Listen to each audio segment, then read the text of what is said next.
Vous avez présenté un plan pour limiter les pubs. Quelles sont les oppositions que vous avez? Quelles sont les contraintes? On a des oppositions des professionnels de la publicité qui considèrent même que le règlement national est déjà trop contraignant. Donc vous imaginez bien que quand un règlement local va au-delà, c'est encore pire pour eux.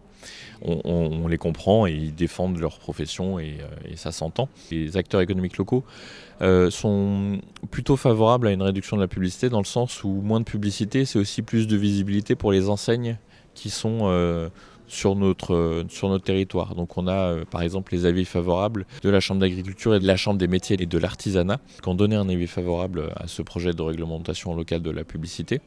Et après, on a un enjeu aussi d'équilibrer les choses puisque la publicité sur l'espace public, elle est principalement trustée soit par des grandes entreprises multinationales qui ne payent même pas toujours leurs impôts en France, soit par des grandes franchises de magasins, d'enseignes nationales, voire européennes. Et ça, on ne peut pas dire que c'est du commerce local en tant que tel. Il y a des magasins locaux, effectivement, sur notre territoire, mais ils n'ont pas besoin d'un surplus de publicité par rapport à des plus petits magasins indépendants qui font vivre et qui créent tout autant d'emplois sur notre territoire. Et alors face justement au problème, entre guillemets, pour le commerce de ne pas pouvoir susciter l'achat compulsif, de ne pas pouvoir manipuler aussi bien le mental des consommateurs, est-ce que vous avez un point de vue là-dessus? Je pense que tout le monde doit vivre, tout le monde doit pouvoir vivre de son travail et le faire connaître est au moins aussi important que de faire son travail. Et donc il y a un enjeu à rééquilibrer les choses pour ne pas que ce soit justement ceux qui ont déjà beaucoup de pouvoir et beaucoup d'influence dans le cerveau des gens.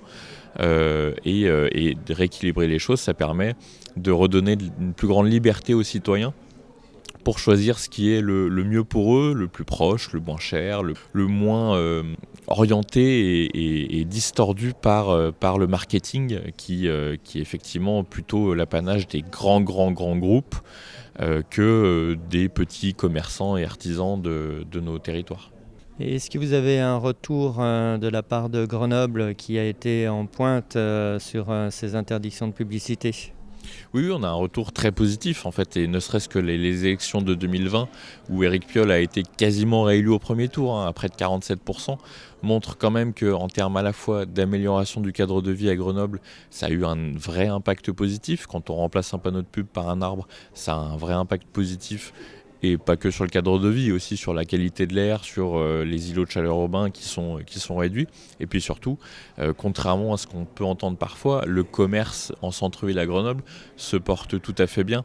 Et donc il y a des gens qui sont très heureux de revenir ou de s'implanter à Grenoble du fait de cette organisation de la ville qui est beaucoup plus apaisée à la fois et qui donne la part belle au commerce de proximité.